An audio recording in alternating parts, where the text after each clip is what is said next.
This equation looks simple and silly, but it can mess you up. So let's solve it using my method. What do I do in my method? I pick one operation at the beginning, that is addition, and I divide the whole equation into sum of some terms. Term is just a smaller equation that we can easily solve. So to start with, let's find every addition.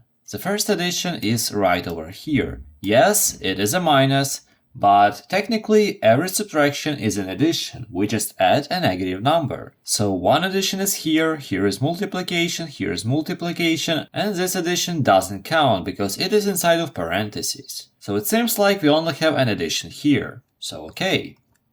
This is the first term, this is the second term.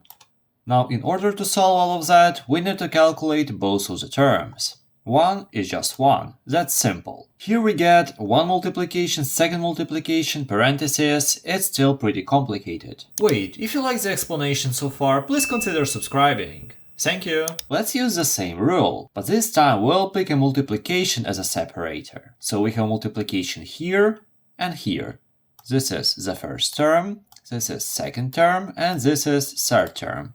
We get -1, then we get 2, and then we get 1. We get 3 numbers. What do we do with them? We just multiply them. This multiplication, -1 times 2, this is -2. -2 times 1, the same number, -2. So all of this gives us -2. And we are left with this term and its solution and this term and its solution. What do we do with them?